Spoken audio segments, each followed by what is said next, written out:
Herkese salam, mən Səbinə Sultanova, tarix müəllimiyəm. Bu günləri sizinlə 13-cü əsrdə Azərbaycanda nələr baş verib bu haqqda danışacağıq. Məni Instagramdan Səbinə Sultan adlı xətt tarix səhifəsindən izləyə bilərsiniz. Ödənişli dərslər üçün müraciət edə bilərsiniz. İncə gəlin baxaq Azərbaycanda 13-cü əsrin 20-ci illərində nələr baş verib. Bu dövrdə Monqolların yürüşlərinə məruz qalır Azərbaycan. Bir müddət sonra Xarəzmşah Cəlaləddin də hücum edir. Sonra burada 5-ci Monqol ulusu yaradılır. Hər biri haqqında indi daha geniş məlumat verəcəyik. Demək, Monqollar kəşfiyyat xarakterli yürüşə çıxırlar. Cəbə və Subutayın başçılığı ilə 1220-22-ci illərdə baş verir bu yürüş. Və keçdikləri yerlərdə də bir sıra dağıntılar aparırlar, əhalini qırırlar, qətllər törədirlər, qarətlə məşğul olurlar. 1221-ci ildə Təbriz, Sərab, Beyləqan, Gəncə, Tiflis şəhərlərinə hücum edirlər. Daha sonra Şamaxı qarət olunur. Daha sonra üzünü şimala tutub Dərbənd keçidinə hilə yolu ilə keçirlər və oradan da Monqolistana qayıdırlar. Onlar 3 dəfə Təbrizi mühasirəyə almışdılar. Lakin demək, həmin dövrdə Atabəy Özbək idi və o qaçıb gizlənmişdi. Şəhər əhalisi və Təbrizin o zaman Şəmsəddin Tuğrayının başçılığı ilə şəhər qorunmuşdu. Digər şəhərlər isə maraqla qətllər törədilmişdi. Burada mühasirəyə alınmışdı, əhaliyə divan tutulmuşdu. Ərdəbilə 2 mühasirəyə alınmışdı, əhali 2 mühasirəni dəf etmişdi. Lakin 3-cü mühasirədə şəhər tutulmuşdu. Bütün kişi əhali öldürülmüşdü. Yəni ərəb mənbələrinə görə biz də deyirik bunu. Sərab və Naxçıvan dağıdılmışdı, Beyləqan mühasirəyə alınmışdı, şəhər tutulmuşdu, bütün əhali, qadın, uşaq demədən hər kəs məhv edilmişdi. Gəncəyə hücum etmişdilər və təzminat alıb getmişdilər. Təbriz kimi Gəncə ilə oxşarlıq cəhətdən Monqolların birinci yürüşü zamanı təzminat alıb getmişdilər, şəhəri girməmişdilər. Daha sonra Şamaxı tutulmuşdu, Dərbətdən çıxıb getmişdilər. 1225-ci ildə Xarəzmşah Cəlaləddinin hücumu baş verir. Böyük bir ordu ilə hücuma keçir Cəlaləddin və bir sıra əraziləri işğal eləyir. Gürcülərin 70 milli ordusunu məğlub edir, ölkələrini qarət edir. Azərbaycana daxil olur, Gəncəni zəbt eləyir. Bu dövrdə demək Təbrizi tutur və Atabəylər dövlətinə son qoyur 1225-ci ildə. Şirvanşahlar dövləti asıl hala salınır, əhalinin vergilər artırılır, ölkə onun canişinləri tərəfindən idarə olunurdu və onların özbaşınalığı ilə vergilər artırılmışdı, əhaliyə pis rəftar olunurdu əhali ilə. 1231-ci ildə Gəncədə Usta Bəndərin başçılığı üsyan baş verir. Təbriz, Xoy, Mərənd, Naxçıvanda da üsyanlar olur. Cəlaləddin çətinliklə bu üsyanları yatırır. 1231-ci ildə Monqolların ikinci yürüşü baş verir və bu ikinci yürüş zamanı Cəlaləddin heç bir kənar qonşusundan kömək ala bilmir. Çünki dalaşmadığı, müharibə etmədiyi bir qonşusu da yox idi və qaçır gedir. Bu dövrdən sonra Monqolların ikinci yürüşü başlayır və onlar Təbrizi mühasirəyə alırlar, şəhər tutulur, Şirvan, Arrana hücum edirlər. Gəncə mühasirəsi baş verir 1235-ci ildə və 35-ci il Gəncə mühasirəsində əhali ələ keçməsin deyə öz əmlakını yandırır və Monqollar şəhəri tutanda əhalini qırırlar.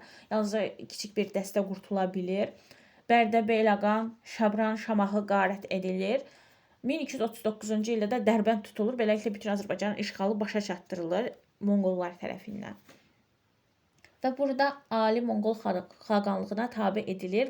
Ali Monqol xaqanlığının canişini tərəfindən bu ərazilər idarə olunmağa başlanır.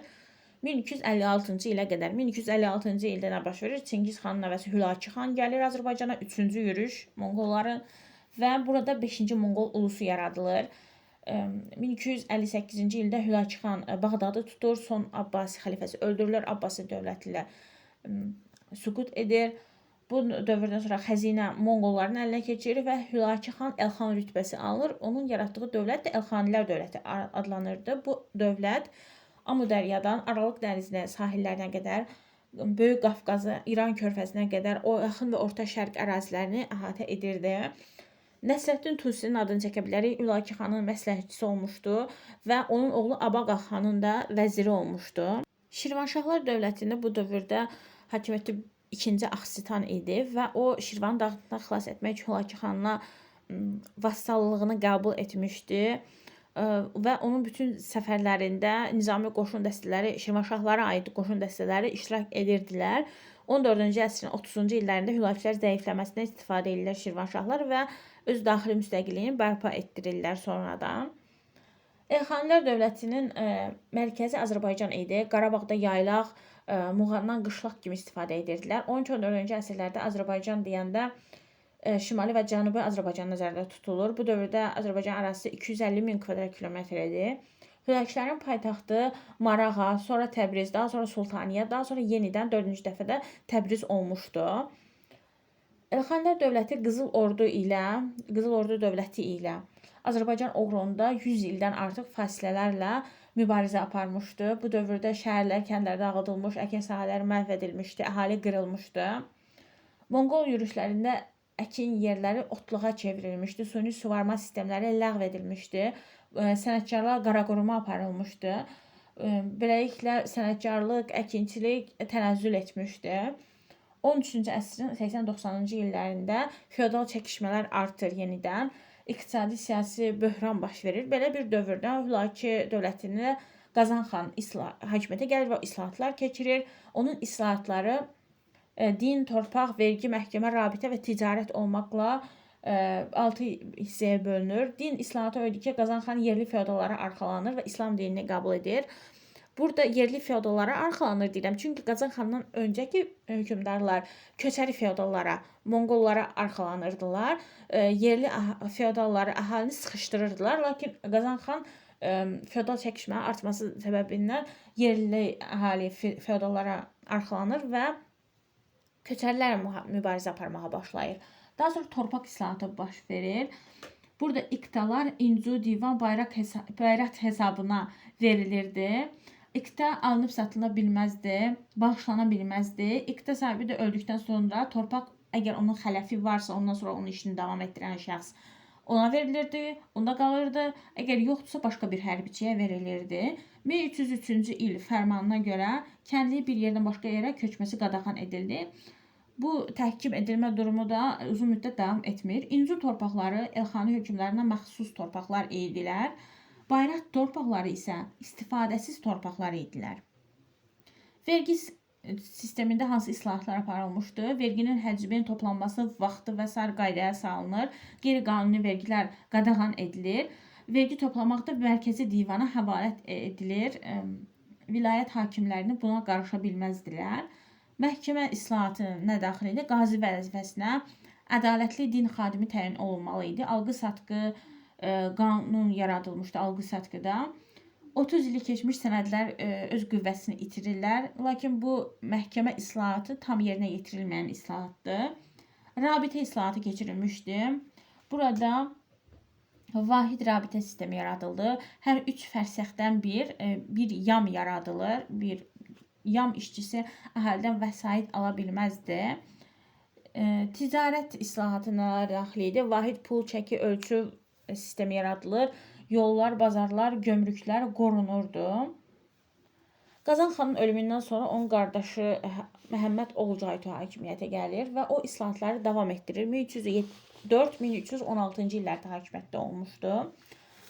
Onun 12 yaşlı oğlu taxta çıxandan sonra Əbu Səid dövründə çəkişmələr daha da artır və burada dövlətin işlərinə Çobani əmirlərinin adını çəkirik ki, Çobani əmirlərin əlində cəmləşir. 1318-ci ildə Xorasanda qiyam qalxır və Qızıl Ordu da şimaldan hücum etmişdi. Bu dövrdə Əmir Çoban qiyamı yatırır, Qızıl Ordunun da geri çəkilməsinə səbəb olur. Sonraki il 1319-cu ildə Gürcüstandan Naxçıvanda Sultaniyədə qiyamlar olur. Əbu Səid də bu qiyamlarda iştirak etmişdi. Hətta göstərdiyi igidliyə görə Bahadır ləqəbini almışdı. Çoban əmir öz mövqeyini möhkəmləndirmək üçün Əbu Səidə öz qızını ərə verir. 1328-ci ildə isə Əbu Səid artıq böyümüşdü və Əmir Çobanı 2 oğlunu da edam etdirir. 1335-ci ildə Əbu Səid öldürülür və dövlətin süqutu daha da sürətlənməyə başlayır. Cəlairlər, Çobanilər və Şirvanşahlar hakimiyyət uğrunda mübarizəyə başlayırlar və bu mübarizədə Çobanilər qalib gəlirlər və Azərbaycanda bir Çobanilər dövrü başlayır 1338-1357-ci illərdə. Bu dövrdə Hülakülər dövlətinin tənəzzülü dövrü idi. Hakimiyyət uğrunda mübarizədə feodal qruplardan Sulduz qəbiləsinə olan çobanilər qalib gəlirlər və Əmir Çobanın nəvəsi Şeyx Həsən Cəlalirlərə də qalib gəlir və Məhəmməd Olcaytunun qızı Satıbəy xatunu padşah elan edir. Özü də baş əmir olur. Dövləti onun adından idarə edirdi. Azərbaycanda və ona qonşu olan ərazilərdə çobani feodal qruplarının ağalığı yenidən başlayır. 1344-cü ildə Şeyx Həsən öldürülür və onun yerinə Məlik Əşrəf, qardaşı Məlik Əşrəf hakimiyyətə gəlir. Yəni onun yerinə keçir. Hakimiyyətə gəlir deyə bilmirik, çünki xütbə oxutmurdular onların adına. Yəni də Hülaki xanların adına oxudurdular xütbəni. Sikkə Hülaki xanların adına kəsilirdi və qonşu dövlətlər tərəfindən də çobanilər deyil, Hülaki xanları tanınırdı. O çobanilər isə Hülaki xanların adından dövləti idarə edirdilər. 1344-cü ildə çobani zülmünə qarşı Təbrizdə əhali üsyan qaldırır, lakin bu üsyan çətinliklə yatırılır. Ümumiyyətlə çobanilər əhali ilə pis rəftar edirdilər. Buna görə də əhali Qızıl Ordu xanı Canı bəyi köməyə çağırır, buna müraciət edir. 1357-ci ildə Canı bəy Təbrizə daxil olur, çobanları hakimiyyətinə son qoyur. Eyni zamanda Hülakülər dövləti də süquta uğrayır. Beləliklə Canı bəy oğlu Bərdi bəyi Təbrizdə qoyur, öz ölkəsinə qayıdır. Lakin 2 ay sonra ölür. Belə bir vəziyyətdə Bərdi bəy tələsik Azərbaycanı tərk edir. Bununla da Qızıl Ordunun da Azərbaycanda hakimiyyətinə son qoyulur. Belə bir şəraitdə Azərbaycan uğrunda yenidən feodal çəkişmələr artır və Ərəb İraqının hökmdarı Şeyx Üveys Cəlairi hücuma keçir və 1359-cu ildə Azərbaycanın Kürdən cənubda torpaqlarını tutur, Təbriz paytaxt olur. Şeyx Üveys Şirvanı tabe edir, bütün Azərbaycan tutulur. Mərkəzi idarə etmə möhkəmləndirilir, təsərrüfat canlandırılır bu dövrdə. Abadlıq işləri aparılır. Təbrizdə Dövlətxana adlı saray inşası aparılır və suvarma sistemi bərpa edilir.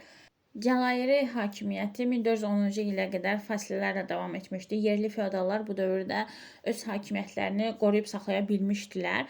Lakin bu uzun çəkmir. 1385-ci ildə Toxtamış 100 min ordu ilə Azərbaycana böyük bir yürüş edir və Cəlairi sultanı hökmdarı Sultan Əhməd Bağdada çəkilir.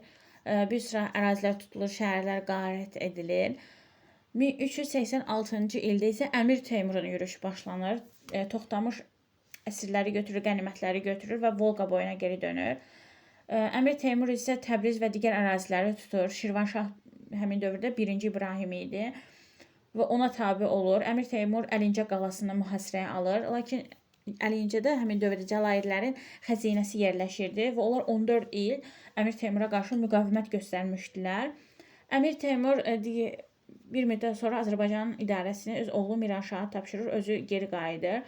Miranşah da əhali ilə qəddar davranırdı. Həmin dövrdə Əlincəyə 14 il mübarizəsi dövründə Şəki hakimi Seyid Əli kömək etmişdi. Şirvanşah 1-ci İbrahim kömək etmişdi. Gürcü hökmdarı 7-ci Georgi kömək etmişdi. Hürüfi cəryanı Teymurlərlə vuruşmuşdu bu dövrdə. Əlincənin müdafiəsində Sultan Tahir, Xacı Cövhər, Əmir Altun başçılıq etmişdi. 1399-cu ildə Əmir Teymur Azərbaycana ikinci bir yürüyüşü olur və Əlincədə Sultan Tahir xəzinəni götürüb Bağdada qaçır. Belə dövrdə başsız qalır Əlincə. 1400-cü ildə Teymur tərəfindən tutulur. 1395-ci ildə Əmir Teymur Dərbənd Dəryalı keçidlərinə böyük bir yürüyüşə başlayır. Terek çayı sahilində əsas döyüşdə Toxtamışa qalib gəlir. Əmir Teymur Şimali Qafqazın dağlıq bölgələrini, Azov sahillərini tutur. 1399-cu ildə də Şəki hakimliyinə qoşun yeridir. 1-ci İbrahimin xahişi ilə o Şəki hakimliyinə toxunmur və Əlincə qalasının müdafiəsi zamanı həlak olan Seyid Əlinin oğlu Seyid Əhmədi Şəki hakimliyində başçı olaraq qoyur. 1405-ci ildə Teymurun ölümü ilə Şirvanşah 1-ci İbrahim Qarabağ, Gəncəni tabe edir. Kaxediya hökmdarı Ərdəbil, Şəki, Gəncə hakimləri birləşdirir və 1405-ci ildə bir həftə davam edən döyüşdə Teymuri qoşunlarını məğlub edir. Gürcüstan, Şirvan, Şəki hakimliyi Teymuri ağalığına son qoyulur. Miranşahın oğlu Əbubəkir Cənubi Azərbaycanın şəhərlərini talayırdı. Təbriz əhalisi də kömək istəyirlər 1-ci İbrahimdən. O da 1406-cı ildə Təbrizə gəlir və burada bir qayda qanun yaradır. Qısa da müddət də olsa 2 ay ərzində bütün Azərbaycan Şirvanşahların hakimiyyəti altında birləşdirilir.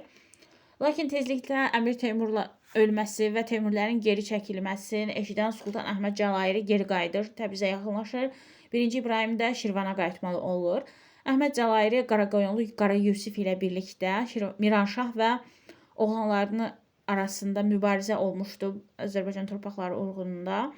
Teymurilər Təbrizə hücum edirlər. 1406-cı ildə Qara Yusif Teymuriləri məğlub edir.